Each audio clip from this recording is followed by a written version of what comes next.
This is a super practical and affordable filament dry box I built from an airtight cereal box, and you can too! It features an integrated spool holder with an exit tube to print directly from it, a hygrometer to check humidity levels, and a container for desiccant to keep everything completely dry.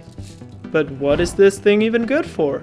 Well, 3D printing filament likes to absorb moisture out of the air, potentially ruining an entire spool if left exposed to humid air. The absorbed water turns into steam when melting, causing bubbles and inconsistent extrusion. This leads to awful print quality like stringing, bubbling, and even compromised strength because of small gaps between layers. Let me show you how I made these dry boxes to keep my filaments safe and my prints looking good, and how you can do the same. Firstly, I needed a suitable airtight container that fits a filament spool. I found these cereal boxes on Amazon that seemed just perfect for this, and the link for these is in the description below. Next, I continued by 3D designing an insert that includes the spool holder, as well as a place to clip in a hygrometer and a container for the silica gel with ventilation slits.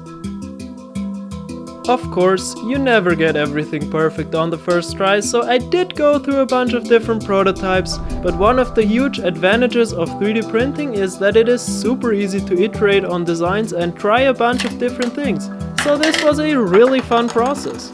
Anyways, here's what I ended up with. A nice and sleek assembly, designed to print easily, and through some design trickery, it even prints with zero support materials. I've also optimized it to not waste any filament where it is not needed, but also be strong enough just printed in normal PLA plastic. And the best part? The assembly is super easy, as all the parts just snap together in a really satisfying way. Before I show you how you can easily build your very own dry box, let me tell you about our sponsor, PCBWay. They offer a wide range of 3D printing and CNC machining services, utilizing plastics like PETG, PLA, resin and nylon, or even metals like aluminium, titanium and steel. Simply upload your 3D files and get an instant quote, then have the parts custom made and shipped to you within just a couple of days. With that, back to the video. Now let me show you all the parts you're gonna need for this build.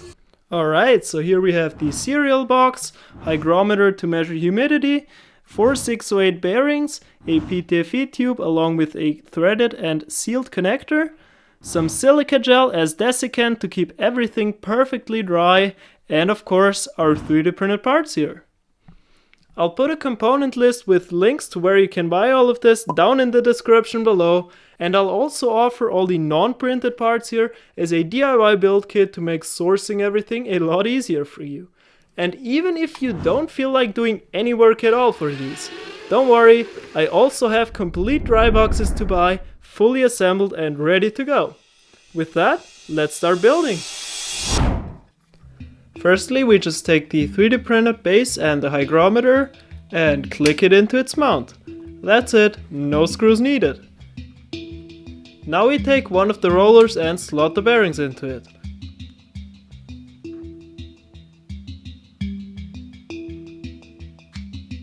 And then slot the roller into the pegs on the base.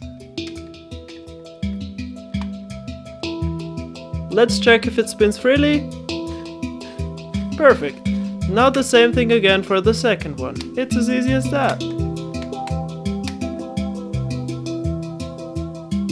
With the base assembled, now is a great time to test fit everything inside the cereal box. It's also good to check if the filament spool fits well and spins freely.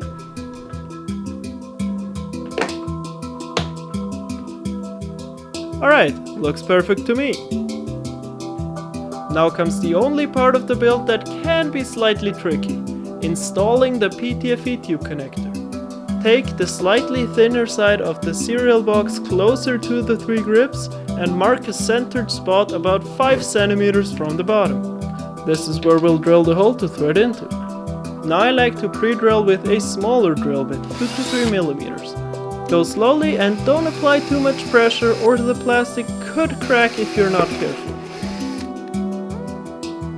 Next, let's drill out the hole to be slightly smaller than the threads in my case 6 millimeters, so I'll use a 5.5 millimeter drill bit.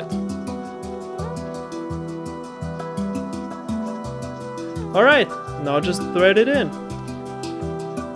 It can easily be threaded in by hand due to the soft plastic of the cereal box.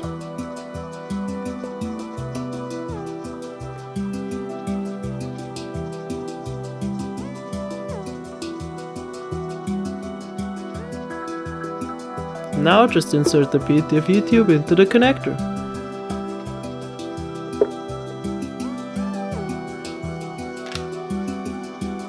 Let's fill up the desiccant container in the 3D printed base. Snap the lid back on and put it into the box. The very last step is to thread the filament through the exit port we just made and close the lid to seal it all up. That's it, the box is now fully assembled and ready to use. Let's do a test print to see if everything works well. For context, this is how my parts printed from this filament spool that was laying around for a while looked like before. The print quality is just really bad. I placed the spool on the heat bed of my printer for it to dry out over the course of a day, then put it inside the dry box to prevent it from getting moist again. Let's start another test print and see just how much of a difference that made.